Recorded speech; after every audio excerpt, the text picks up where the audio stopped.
everyone really just like got out their phones and started calling their parents, calling their moms, and just it felt almost like a last goodbye.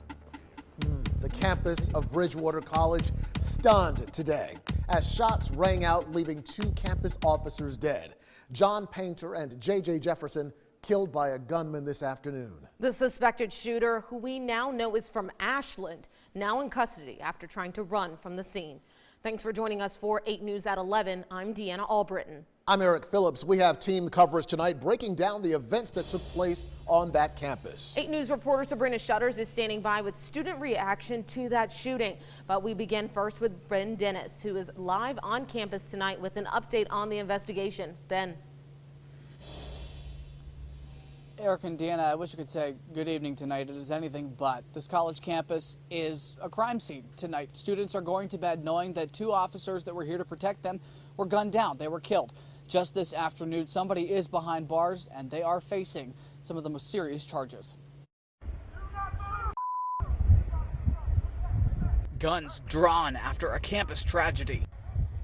A suspect apprehended during an active shooter alert. Bridgewater College safety officer J.J. Jefferson, 48 years old, and 55-year-old campus police officer John Painter killed, allegedly by this man, 27-year-old Alexander Wyatt Campbell.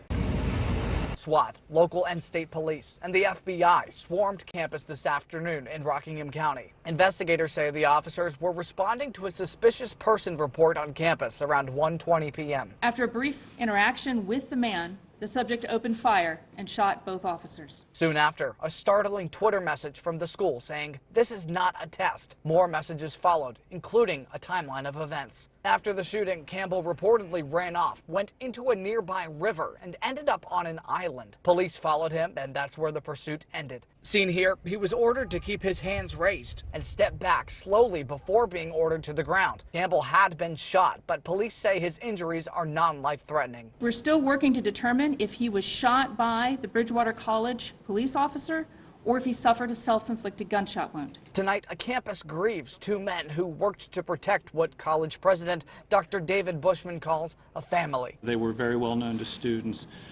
They were always seen together. Their relationship was very close as well, and so it's meaningful. So we feel this very deeply.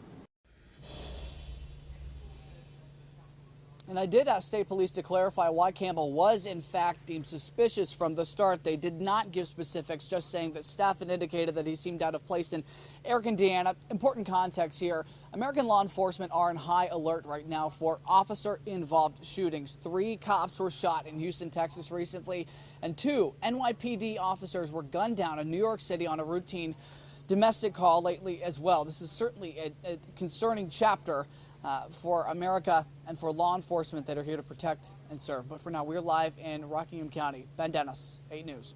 All right, thanks, Ben. And tonight we are digging more into this suspect who you see pictured right behind us here. Bridgewater confirming to us tonight that he was a former student athlete from 2013 to 2017 there. As for his criminal history, he's appeared several times in Hanover and Rockingham district courts. However, he was only found guilty of trespassing after being forbidden. He was sentenced to a year probation and 20 days in jail for that charge. Dozens of scared students were trapped inside classrooms as state and local law enforcement tracked down that shooter on Bridgewood College campus. Now tonight we're hearing from them about the phone calls they made during that tense situation. 8 News reporter Sabrina Shutters is live at Virginia State Police headquarters, one of the investigating agencies. Sabrina, what are those students and their parents saying about this horrific tragedy? Well, Eric, Deanna, one Bridgewater mom tells us that she was on the phone with her son after he escaped a windowless closet. He was hiding it with 17 of his classmates and his professors. She says he told her what has happened is surreal. Terrifying moments for Bridgewater College students like Kai Bowman. We were all so scared of what was going to happen. Senior Tyler Tabor was in class 10 to 15 feet away from the shooter as shots rang out. 7 shots went off. It was ba, ba, ba, ba, ba, ba, ba, ba. Still in my head now. It's crazy. He says he was with about 15 other students, trapped in a bathroom for an hour until the lockdown was lifted. We all had to get up and then run out of class. Parents tell 8 News the Bridgewater campus is so small Everyone knew the two officers who lost their lives. Tabor says the officers are the reason he and the other students are still alive and were able to call their families. Just trying to pass along my phone to everybody else so they could talk to their families was probably the best part about everything, to make sure everyone knew and every family knew that their kid was safe. Tabor couldn't bear to see the gruesome photos of them, he says, were floating around on social media. It's absolutely horrifying. The hardest part, he says, talking to his family for what he thought could have been the last time. Everyone really just got out their phones and started calling their parents, calling their moms, and just it felt almost like a last goodbye. Now, both Bridgewater parents we spoke with tonight are calling those two officers who died heroes, saying that everyone on that small campus loved them. For now, live in Chesterfield, Sabrina Shutters, 8 News.